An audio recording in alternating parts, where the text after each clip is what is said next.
Hello everyone, Tobias back with another entry video. Today we're going to talk about the most I've ever cried in a really long time. Now, this is not due to the recent event of Charlie Kirk dying, but it is actually related to getting to the steps in which I did cry. Now, obviously, with what happened last week, Charlie Kirk was assassinated, and personally, I am not that happy about it. In fact, I was depressed. Looking at it in a vacuum and taking away the political ideologies of the people involved, a man killed a father. And personally, I just don't think that's acceptable. I'm very sad and depressed from that event. And all my sympathies go out to his friends and family that have lost him. Because when you strip away the political aspects of things and start to look at things in a humanitarian way, you realize that what happened was terrible and unacceptable.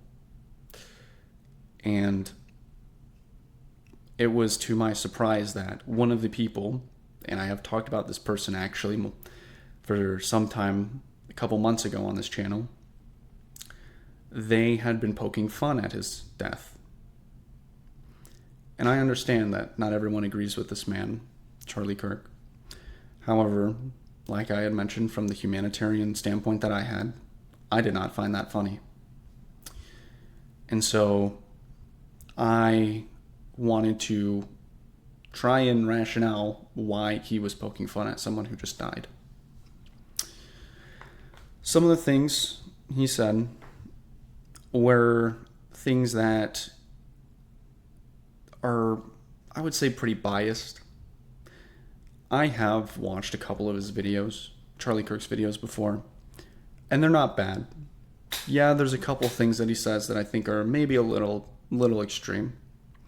But that's, that doesn't take away from the fact that he was an innocent person. What happened is this conversation between my friend and I started to devolve.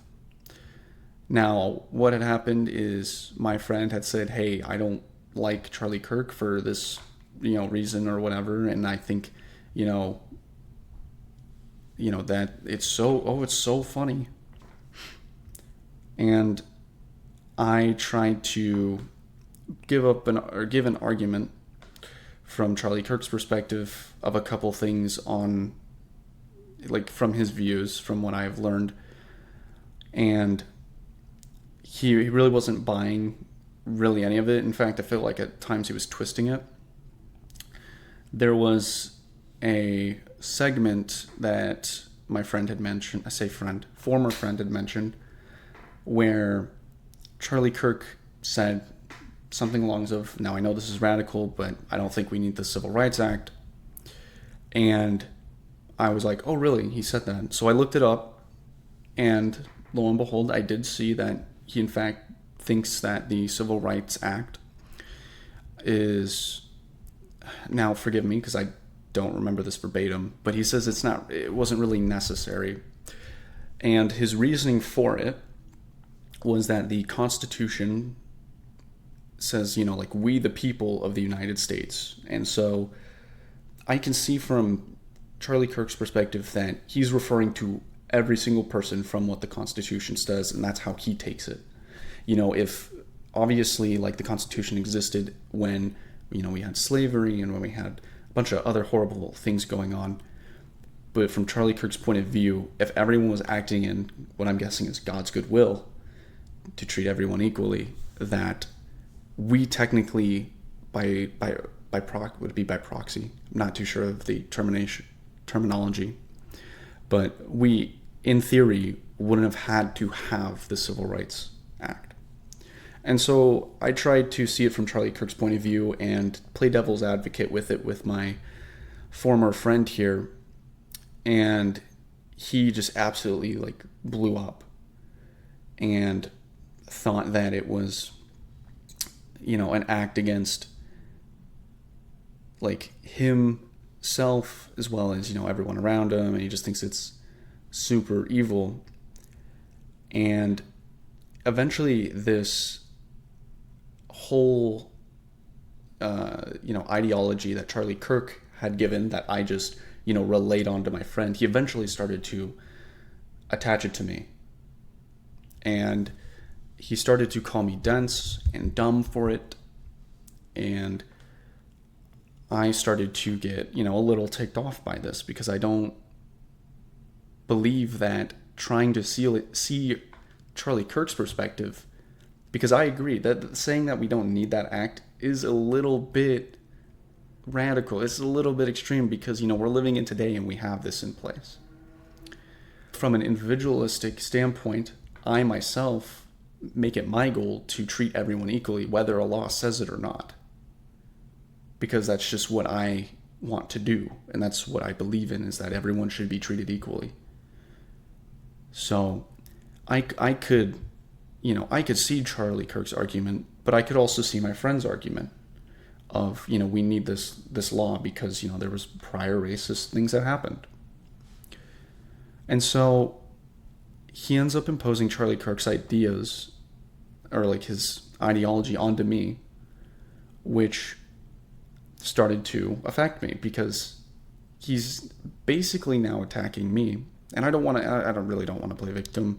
I get it. I just said he was attacking me, but he was calling me dumb, and he was calling me dense. He was calling me Patrick from SpongeBob, despite my ability to look at someone else's opinion that I didn't really agree with fully and give it in a way that, someone might be able to see and be like, yeah, that could be true, but unfortunately, holy crap, we've had racism in the past, and this was one of those steps to get rid of it almost entirely, hopefully. I say hopefully because there's those individual people who are genuinely racist, and that just sucks. Like, it's 2025. And I can say that all I want, but it won't change the fact that there are some evil people out there that will discriminate. Anyhow, after a while, this whole argument started to bleed into Apex, because when we play Apex, we have different ways of playing it, and he doesn't like that I play a different way than he does. He doesn't like the character I play as because it's the lowest picked legend in Apex. He doesn't like sometimes the stuff I say about, oh, we should have done this. I think this would have, won us the fight. And he says, no, it would not have. You're just being hopeful of perfect scenario happenstance. And this whole attitude that he had seemed very unnecessary, in my opinion. And this conversation, I swear this conversation was 3 hours long. I'm not even kidding you. But it got to a point where he kept calling me dumb and stupid and dense and all of this, like, just BS, saying I don't think. Like, it's blatantly just stupid at that point. And I had enough of it. I really had enough of it. I was sick and tired of him, first of all, just his, again, viewpoint on the whole assassination was terrible, in my opinion. And I was so confused why you would attack someone for playing the way they want to play a video game. So I got home, I was a bit tilted. But then everything started to just like weigh in on me. I had known this person for like a year and a half, maybe even 2 years by now, and have played with this person on a consistent and almost daily basis until maybe a couple weeks ago to a month ago, when their mic started to not work or they started to have party issues. And I started to cry because I had enough. I called my friend, Sphere, who is probably watching this video. Hi, Sphere. He drops by on the stream. He's in my Discord. I have a Discord now, guys. But I called him up and I said, hey, I just started crying. I'm like, I have had enough with this guy. Over the past couple of months, he's been just ridiculing me relentlessly. He's been calling me dumb and stupid. He keeps thinking that like his way of thinking is always correct. And he never thinks about the other, devil's advocate opposition to it. And I'm so glad that Sphere was there, because Sphere has been someone that has actually been playing with me almost daily as well. But he's always been someone that I feel like listens. He was there when this former friend of mine was being rude, and I'm so glad that I didn't feel alone in that situation, because he agreed that this former friend has taken it too far at times. And so now I'm going to be personally taking action to not involve myself with this person. I probably should block them. I haven't blocked them yet, in case they want to formally apologize, which I am open to. But I don't really want to play with this person ever again. And obviously I have laid out my reasons why. And one of the things I think that sticks out to me most, that I never got to tell him during this whole argument, is at one point he said, "You're the kind of person that lets evil slip under the radar." He said that to me.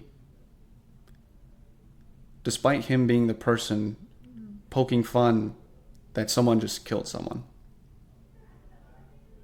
Now, if you ask me, that is the most hypocritical thing I've ever seen.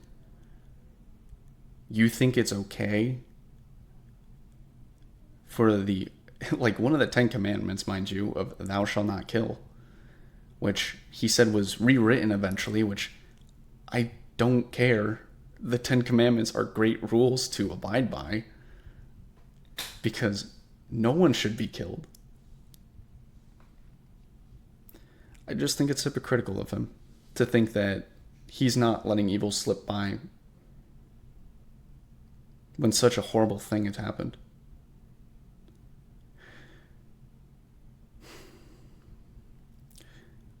I don't like getting really political on my channel that much.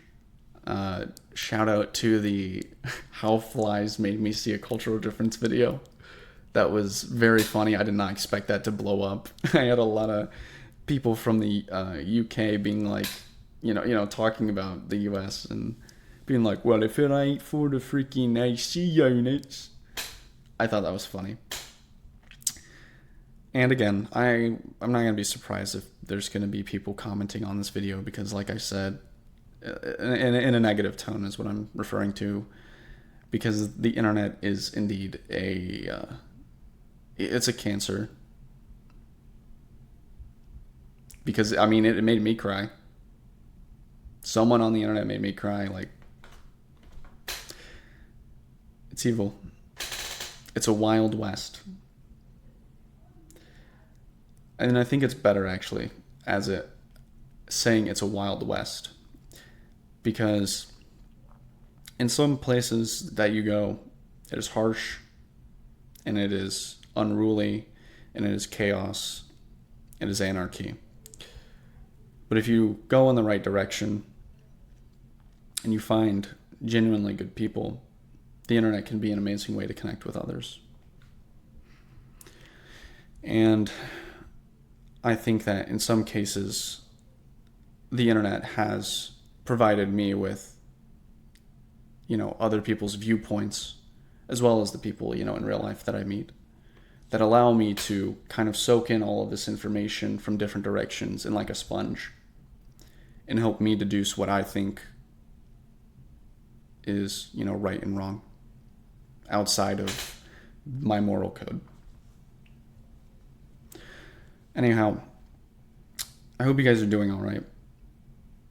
I really wish the best for you all. And I hope that you guys have a good day. So I'll see you guys in the next video. Peace.